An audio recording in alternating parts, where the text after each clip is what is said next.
Hello everyone, welcome to Saroj Mishra's YouTube channel में। YouTube channel पर आप सभी का बहुत बहुत स्वागत है।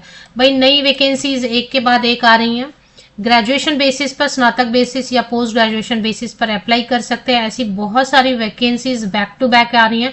एक और बड़ी वैकेंसी आने वाली है। अभी तो ये वैकेंसी आई हुई है 5245 परमानेंट पोस्ट है, 5245। सबसे अच्छी बात इसमें ये कि बहुत सारे अलग अलग लैंग्वेजेस हैं जिनमें आप एग्जाम दे सकते हैं। आपको कोई लैंग्वेज बहुत अच्छे से आता है आपके स्टेट का, तो आप उसमें भी एग्जाम दे सकते हैं, हिंदी में भी एग्जाम दे सकते हैं या फिर इंग्लिश में भी एग्जाम दे सकते हैं। तो भाषाओं का बहुत सारा ऑप्शन आपको मिल रहा है एग्जाम देने के लिए। तो ये एक बहुत अच्छी चीज होती है। और कई बार ऐसा होता है ना कि क्वेश्चन में ही डाउट आ जाता है, तो लगता है अगर बहुत ही सरल भाषा में अगर ये क्वेश्चन कहीं और लिखा हुआ मिले तो वहां से वेरीफाई करते हैं और फिर हम सॉल्व करते हैं। कई बार ऐसा होता है इंग्लिश में नहीं समझ में आया, हिंदी में पढ़ लेते हैं, हिंदी में भी नहीं, वर्ड हार्ड लग रहे हैं, लैंग्वेज हार्ड लग रहा, तो अपनी भाषा में पढ़ लिया तो और क्लियर हो जाता है ना। कोई एक दो क्वेश्चन ऐसा होता जरूर है। तो भाषाओं का यहाँ पे आपको मिल रहा है, अपने ही राज्य में आपको पोस्टिंग मिलेगी। इधर अच्छा, स्टेट बेसिस पे इस पे कट ऑफ बनेगी, राज्य बेसिस पे कट ऑफ बनेगी, तो कंपटीशन क्या हो जाता है, थोड़ा कम हो जाता है। जो नेशनल लेवल पर कट ऑफ बनता है तो उसका सभी स्टूडेंट जितने भी है candidate all over India basis पे जब कट ऑफ बनती है तो फिर वो हार्ड हो जाता है कंपटीशन। बट स्टेट लेवल पे जो कट ऑफ डिसाइड होता है, मेरिट लिस्ट बनती है, वो आसान हो जाता है क्योंकि आपके राज्य के ही कैंडिडेट रहेंगे सिर्फ, जिनसे आपको कंपटीशन करनी रहेगी। सैलरी ऑफिसर भर्ती है तो ग्रॉस सैलरी 81,000 के अराउंड बनेगी और आपको हाथ में कट के वगैरह 74 से 76,000 तक मिल सकती है सैलरी। चलिए आगे देखेंगे। बहुत ही अच्छी वैकेंसी नोटिफिकेशन आई हुई है। आगे बढ़ते हैं, डिटेल्स जितनी पॉसिबल है क्योंकि लंबी होगी वीडियो, बट एंड तक अगर आप देखते हैं वीडियो तो बहुत सारी इंफॉर्मेशन मैं कवर कर देती हूँ। तो जैसे मैंने आपको बताया कि बहुत सारे स्टेट में है वैकेंसीज। अभी आंध्र प्रदेश, अरुणाचल प्रदेश कैटेगरी वाइज भी सीट्स दिए हुए हैं। आसाम में वैकेंसी है 185, बिहार में 192 है। ये स्केल 1 ऑफिसर के लिए। छत्तीसगढ़, गुजरात, हिमाचल प्रदेश, जम्मू एंड कश्मीर, झारखंड। कर्नाटका में सबसे ज्यादा, कर्नाटका ग्रामीण बैंक 500 वैकेंसीज है, 500। इसके बाद फिर केरला, मध्य प्रदेश, महाराष्ट्र में 100 है, मध्य प्रदेश में 300 वैकेंसीज हैं। बाकी जो है फिर 150 उड़ीसा में, मणिपुर, मेघालय, मिजोरम, नागालैंड, उड़ीसा, पंजाब, राजस्थान, पुडुचेरी।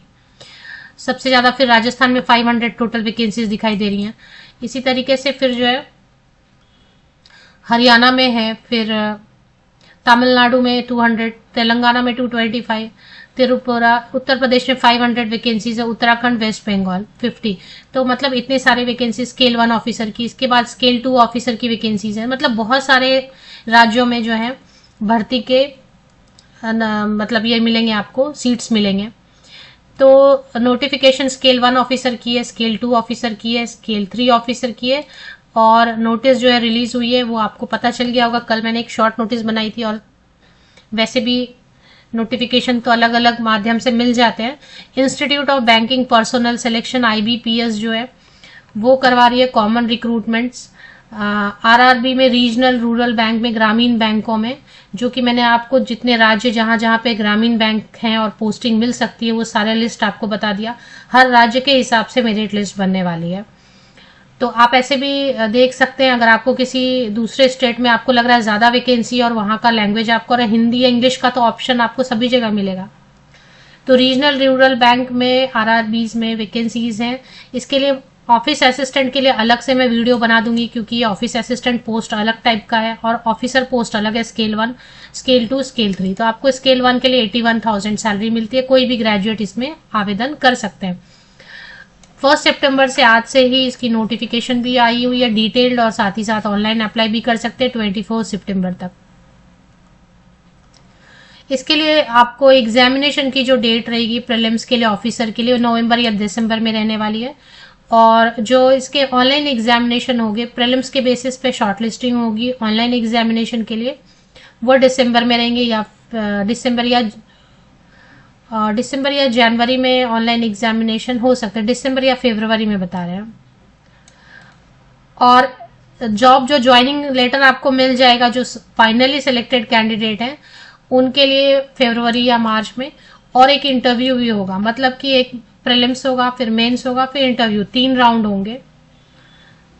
चलिए अभी आगे और जो डिटेल्स है वो भी चेक कर लेते हैं। इसमें पूरे जो नोटिफिकेशन 70 पेजेस के, उसके लिए इंडेक्स बना दिया है सो दैट आपको जो पॉइंट देखना है वो आप देख लेंगे डायरेक्टली उसी में जाके।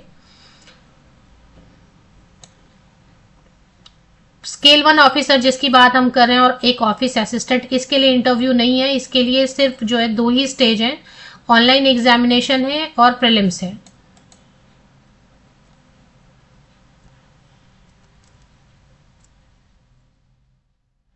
अब इसके अलावा और भी जो इंफॉर्मेशन है सीक्वेंस में चलेंगे और सीक्वेंस में चेक करते जाएंगे, क्योंकि पार्टिसिपेटिंग रीजनल रूरल बैंक्स, देखिए अभी मैंने स्टेट आपको बता दिया, तो उस स्टेट में जो भी ग्रामीण बैंक होगा, रूरल बैंक के नाम से, विकास बैंक के नाम से या ग्रामीण बैंक के नाम से, जो लैंग्वेज चाहिए वो आपको देखना होगा। पेज नंबर 6 पे आप चले आइए, पेज नंबर 6 पे जो लैंग्वेज चाहिए होगा। अब जैसे आंध्र प्रदेश में आपको तेलुगु लैंग्वेज, अगर आप अप्लाई करेंगे तो आपको तेलुगु आना चाहिए।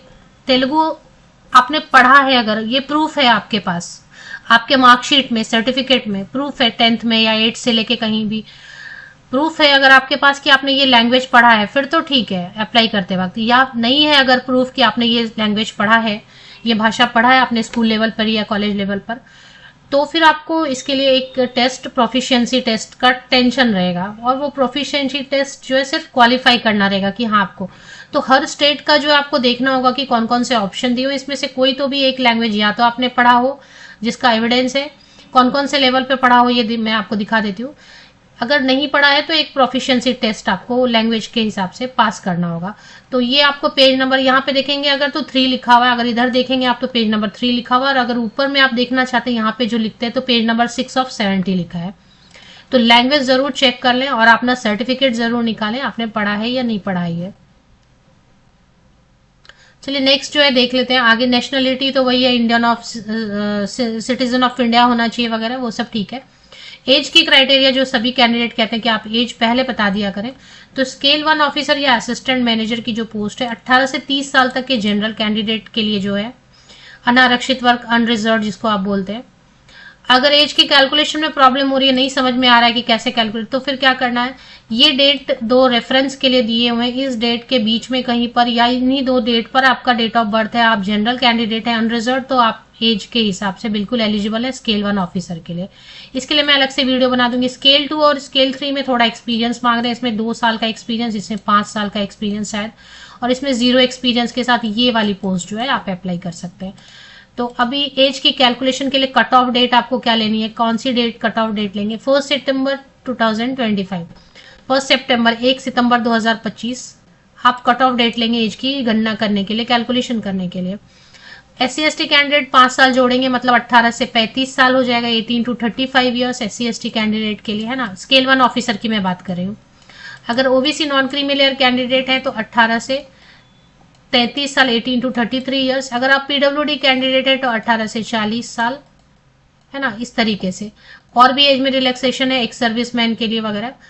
अगर विडो है या डाइवोर्सी वुमेन है उनके लिए भी एज में रिलैक्सेशन है, तो 35 ईयर्स तक के जनरल या EWS कैंडिडेट अप्लाई कर सकते हैं, महिला जो कि विडो या डाइवोर्सी है। इसी तरीके से OBC कैंडिडेट के लिए अपर एज लिमिट 38 रखी गई है, SC/ST फीमेल कैंडिडेट के लिए 40 ईयर्स। सभी फीमेल कैंडिडेट को एज में रिलैक्सेशन नहीं मिल रहा है, ये देखना है। तो एज की क्राइटेरिया क्लियर हो गई। चलिए नेक्स्ट अभी देख लेते हैं, PWD कैंडिडेट भी अप्लाई कर सकते हैं, उनके लिए भी ये होगा एज में रिलैक्सेशन। PWD कैंडिडेट जनरल के 10 साल तो रहता ही है। सीक्वेंस में कवर करें, इससे क्या होगा कि जो चीजें जहां पे पेज नंबर 11 तक अभी तक ऐसे कुछ खास नहीं है, EWS के लिए वो डिफाइन करें कि किसको EWS में। चलिए अभी यहाँ पे एसेंशियल क्वालिफिकेशन अगर ऊपर देखेंगे तो पेज नंबर यहाँ पे देखेंगे तो पेज नंबर 16 पे आप डायरेक्टली चले आएंगे क्वालिफिकेशन के लिए। तो मल्टीपर्पज के लिए इसके लिए मैं अलग से वीडियो बनाऊंगी। तो स्केल 1 ऑफिसर के लिए bachelor degree in any discipline. अब ये जो प्रेफरेंस बोल रहे हैं, प्रेफरेंस का सवाल तब आता है, प्रेफरेंस कब आता है, जैसे कि 2 कैंडिडेट हैं या 2 से ज्यादा कैंडिडेट हैं जिनका मार्क्स टाई हो रहा है। तो टाई हो रहा है तो अब ऐसे में किसको प्रेफर करेंगे, तो इनका उसमें है कि हाँ ये सब अगर है तो उसको प्रेफरेंस दे सकते हैं, देंगे। लेकिन बेसिकली अप्लाई कौन कर सकते हैं, सभी ग्रेजुएट, कोई भी graduate. Graduation in any subject, any discipline लिखने का मतलब है किसी भी विषय से स्नातक की डिग्री, ग्रेजुएट, बैचलर डिग्री रखने वाले, अब चाहे वो BE BTech हो, BSc हो, BA हो, BCom है, आप म्यूजिक भी बोल रहे हैं कि फिजिकल एजुकेशन भी बोल रहे हैं, एग्जाम क्रैक करना है ना, एग्जाम बेसिस पर सिलेक्शन है। तो विषय से आप तैयारी करेंगे, आप एग्जाम क्रैक करेंगे तो आपकी सिलेक्शन होगी, सब्जेक्ट से कोई लेना देना, कोई प्रॉब्लम नहीं है। परसेंटेज का भी कोई प्रॉब्लम नहीं है स्केल 1 ऑफिसर के लिए, कितने भी प्रतिशत अंकों से बस आप पास हैं।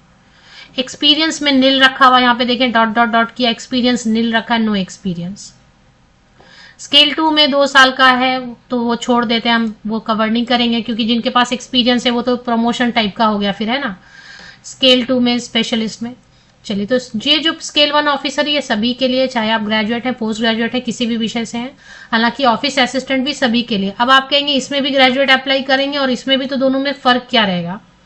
दोनों में देखिए फर्क यही रहने वाला है कि इसकी जो डिफिकल्टी लेवल रहेगी क्वेश्चंस की और इसकी जो डिफिकल्टी लेवल रहेगी क्वेश्चंस की, ऑफकोर्स ये ज्यादा हार्ड रहेगा, इसकी डिफिकल्टी लेवल कम रहेगी, है ना।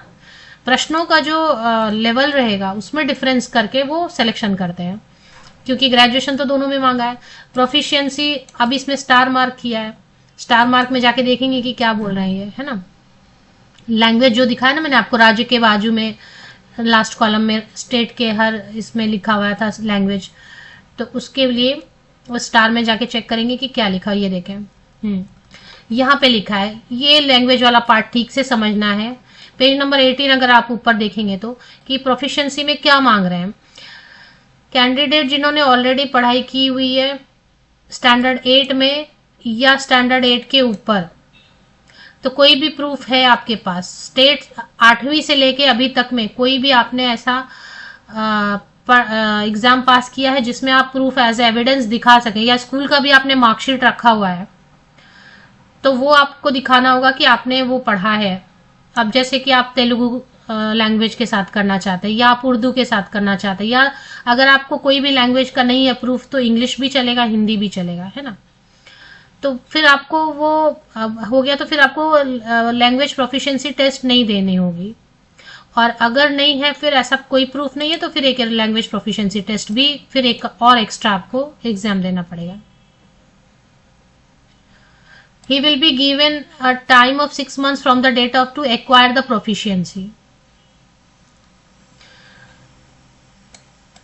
अगर ये नहीं है रिक्वायरमेंट, आप पूरी नहीं करें तो 6 महीने का लेकिन आपको टाइम देंगे, तो ज्यादा टेंशन नहीं लेना। अगर नहीं आप प्रूफ कर पा रहे हैं कि आपने पढ़ा है लैंग्वेज, तो 6 महीने का टाइम देंगे, उसके लिए आपको ये प्रोफिशिएंसी आ जानी चाहिए। तो प्रोफिशिएंसी आ जानी चाहिए, चेक करने के लिए वो छोटा मोटा टेस्ट ले लेंगे। अभी फीस जो है, फीस की डिटेल है 850 रुपीज रहेगा फुल एंड फाइनल। इसमें कुछ अब जीएसटी ऊपर से नहीं लगेगा। स्केल 1, स्केल 2, स्केल 3 ऑफिसर के लिए, सभी के लिए वही है। और अगर SC ST PWD कैंडिडेट है तो 175 रुपये, 175 रुपीज। फीमेल कैंडिडेट के लिए अलग से कोई रिलैक्सेशन नहीं है। ऑनलाइन एग्जामिनेशन होने वाली है, तो प्रीलिम्स होगा सबसे पहले, ऑब्जेक्टिव टाइप, रीजनिंग होगा, न्यूमेरिकल एबिलिटी होगा। अब यहाँ पे जो स्टार मार्क दिया, बहुत सारे आपको अलग अलग एग्जाम का प्रश्न पत्र जो है ना स्टेट वाइज मिलेगा। इसमें आपको रीजनिंग और न्यूमेरिकल एबिलिटी प्रीलिम्स में पूछ रहे हैं, और सेक्शन वाइज आपको टाइम मिलेगा 25 मिनट्स में रीजनिंग खत्म करना है, 20 मिनट्स में। टोटल 80 क्वेश्चन, 80 मार्क्स, हर क्वेश्चन को 1 मार्क रहेगा। और स्केल 1 ऑफिसर का भी सेम है, reasoning, quantitative aptitude. Candidate have to qualify in both the test by securing minimum cut off marks each category. तो आपको इसमें जो है ना पास करना होगा, हर इसमें क्वालिफाई करना होगा। फिर मेन एग्जाम होगा स्केल 1 ऑफिसर के लिए, इसमें reasoning, computer knowledge, general awareness और इंग्लिश और हिंदी में कोई एक आप चुन सकते हैं। यहाँ पे डॉट डाला है ना इन्होंने, देखें ये जो डॉट डाला हुआ है, इसका मतलब है कि कैंडिडेट कैन ऑप्ट इधर A, 4A और 4B। तो या तो आप इंग्लिश लैंग्वेज ले लीजिए या हिंदी, इसमें आप चूज कर सकते हैं। और सब में सेक्शन वाइज टाइम दिया हुआ है। रीजनिंग के लिए 30 मिनट्स के बाद क्वेश्चन आपको रीजनिंग के दिखने बंद हो जाएंगे। कंप्यूटर नॉलेज के लिए 15 मिनट्स के बाद, 15 मिनट के बाद आपको क्वेश्चन दिखने कंप्यूटर के बंद हो जाएंगे। इतने टाइम में आप जितना अटेम्प्ट करेंगे। ये स्टार मार्क मतलब ये परीक्षा का जो मीडियम है, बहुत सारा अलग अलग भाषाएं दी हुई हैं स्टेट के हिसाब से। लेकिन अब जैसे आप वेस्ट बंगाल में हैं, तो वेस्ट बंगाल में आपको कन्नड़ लैंग्वेज क्यों देंगे? पता है कि वहां पे कन्नड़ लैंग्वेज के कितने ही कैंडिडेट मिलेंगे, बहुत कम। तो वेस्ट बंगाल में आपको बंगाली ऑप्शन मिलेगा, है ना। हिंदी भी मिल सकता है, इंग्लिश भी मिल सकता है क्वेश्चन पेपर के लिए। क्वेश्चन पेपर जो प्रश्न पूछे जाएंगे, क्वेश्चंस पूछे जाएंगे, उसके लिए लैंग्वेज का ऑप्शन। तो ये हो गया, अभी ये एग्जाम का बताया इन्होंने। और इसमें आप देखें, हाँ लैंग्वेज का जो उन्होंने ऑप्शन दिया हुआ, जैसे आंध्र प्रदेश में आप इंग्लिश में, हिंदी में, तेलुगु में, तीनों लैंग्वेजेस में क्वेश्चन पूछेंगे। तीनों भाषाओं में। आपको अगर कंफर्टेबल है आप इंग्लिश में पढ़ के आंसर कीजिए, हिंदी में भी क्वेश्चन पढ़ के आंसर कर सकते हैं, तेलुगु में भी क्वेश्चन दिखेंगे आपको, क्वेश्चन तेलुगु में भी पढ़ के आंसर कर सकते हैं। इसी तरीके से सभी स्टेट के लिए अलग अलग भाषाएं दी हुई है। महाराष्ट्र में आपको मराठी और कोंकणी हिंदी इंग्लिश के अलावा मिलेगा, हिंदी इंग्लिश तो सब जगह मिलेगा ही मिलेगा। और जैसे तेलंगाना में आपको तेलुगु और उर्दू का दोनों का ऑप्शन मिल रहा है। त्रिपुरा में इंग्लिश हिंदी के साथ बंगाली का भी ऑप्शन मिल रहा है। उत्तर प्रदेश में उर्दू का भी ऑप्शन मिल रहा है। वेस्ट बंगाल में मैंने आपको बताया बंगाली का भी ऑप्शन मिल रहा है। तो इस तरीके से कर्नाटका में कन्नड़ा एंड कोंकणी का भी ऑप्शन मिल रहा है। गुजरात में गुजराती भी मिलेगा, हिंदी इंग्लिश तो मिलेगा ही, हिंदी इंग्लिश ऑप्शन तो सभी जगह है। तो ये स्केल 1 स्केल 2 ऑफिसर, स्केल 3 मैं कवर नहीं कर रही हूँ क्योंकि ये तो already. Negative marking, of course negative marking yes है, 1/4 मार्क्स कट जाएंगे ऑफ द मार्क्स। जितने भी मार्क्स का एक क्वेश्चन रहेगा उसका 1/4 मार्क्स जो है माइनस हो जाएगा, डिडक्ट हो जाएगा। टोटल मार्क्स जितने भी रहेंगे एक क्वेश्चन के उसका 1/4 मार्क्स कट जाएगा। State wise cut off marks बनेगा, स्टेट वाइज मेरिट लिस्ट बनेगी, ये बात है। और इसमें कुछ भी जाता है, ऐसा कुछ नहीं, कहीं तो आप देखेंगे 22 नंबर में भी हो जा रहा है, 22 में भी कहीं पे आप देखेंगे ज्यादा नहीं जाता है, बहुत ज्यादा नहीं जाता है, 50-40 एवरेज में रहता है इसका कट ऑफ प्रीलिम्स का। बहुत कहीं कहीं पे 1-2 स्टेट ऐसे भी हो जाते हैं जहां पे एकदम ही खराब स्कोर होता है, तो 22-25 भी लोएस्ट चला जाता है कट ऑफ स्टेट वाइज। बहुत ज्यादा चला गया तो 50s में रहता है, 60s में जाता नहीं है। आउट ऑफ कितना जो प्रीलिम्स का आप टोटल मार्क्स करके दिया हुआ है वहां पे। Exam centre of course all over India exam centres हैं, पूरे देश भर में एग्जाम के सेंटर्स बनाए गए। प्री एग्जाम ट्रेनिंग उनको दिया जाता है, SC ST OBC कैंडिडेट है या माइनॉरिटी कैंडिडेट है या एक्स सर्विसमैन PWD, उनको दिया जाएगा जो ऑप्शन फॉर्म भरते वक्त डालेंगे। और कास्ट कैटेगरी में जनरल कैंडिडेट के लिए प्री एग्जाम ट्रेनिंग नहीं है। प्री एग्जाम ट्रेनिंग इसके लिए क्योंकि आपने कभी ऑनलाइन एग्जाम नहीं दिया, आपको पता नहीं है, आपको डर लग रहा है कि मैं अचानक से ऑनलाइन एग्जाम देने बैठूं और मुझे ना आए कि क्या क्या ऑप्शंस कैसे चेक करते हैं, कैसे चेंज करते हैं, कैसे अगर कोई आंसर नहीं आया था उसको वापस जाके रीचेक करना है और अब आंसर करने का मन कर रहा है तो वापस कैसे रिटर्न हो उस क्वेश्चन पे, ये सारे डाउट्स हैं दिमाग में, डर लग रहा है। तो प्री एग्जाम ट्रेनिंग के लिए फॉर्म भरते वक्त ऑप्शन आएगा, वो फिल करना, फ्री ऑफ कॉस्ट आपको आसपास का सेंटर दे दिया जाएगा जो कास्ट कैटेगरी के हैं, वो जाके वहां पे दे सकते हैं। इंटरव्यू में स्केल 1 स्केल 2 स्केल 3 ऑफिसर के लिए इंटरव्यू होगा। ऊपर एक जगह लिखा था 2 होंगे, अब यहाँ पे लिखा है इंटरव्यू होगा, तो ठीक है इंटरव्यू होगा। स्केल 1 के लिए डिस्कस करें तो इंटरव्यू तो होगा, तो ये चीज है। सैलरी मैंने आपको बताया कि सैलरी जो है अभी 80,000 तक का ग्रॉस सैलरी बनेगा और कटपट के आपको 76,000 74,000 तक मिलेगा, which is okay for starting में, ठीक है इतना। तो IBPS विकीपीडिया कर लेते हैं, विकीपीडिया पे चलते हैं। विकीपीडिया पे आपको मैं लिंक तक पहुंचा देती हूँ कि एप्लीकेशन कहाँ से करनी है। IBPS के ऑफिशियल वेबसाइट पे आ गए, अभी यहीं पर जो है रिसेंट अपडेट में ही आ रही है नोटिफिकेशन, यहां से चेक कर लेते हैं। कॉमन रिक्रूटमेंट दिया हुआ है RRB और ये 14 है ना, तो इस पे अप्लाई ऑनलाइन पे भी क्लिक कर सकते हैं, नहीं तो नोटिफिकेशन पे देख लेते हैं एक बार। अप्लाई ऑनलाइन ऑप्शन यहाँ पे दिया हुआ, मल्टीपर्पज के लिए मैं अलग से वीडियो बना दूंगी, यहाँ पर दिया हुआ ये वाला आप चेक कर लें, है ना। और नीचे थोड़ा स्क्रॉल करेंगे तो नोटिफिकेशन दिया हुआ है, तो डिटेल्ड एडवर्टीजमेंट यहाँ से चेक कर लें। अप्लाई करने का दिल करे तो यहाँ से अप्लाई करने का लिंक आएगा, इसमें पहले आपको रजिस्टर करना पड़ेगा, न्यू रजिस्ट्रेशन, और फिर आपको अप्लाई करने के लिए रजिस्टर करना होगा। हाउ टू अप्लाई यहाँ पे दिया हुआ है, कुछ दिमाग में क्वेश्चन FAQs में पूछ लें, इंपॉर्टेंट पॉइंट गाइडलाइंस यहाँ पे दिए हुए हैं। 1 सितंबर से लेके 21 सितंबर तक आप ऑनलाइन एप्लीकेशन कर सकते हैं।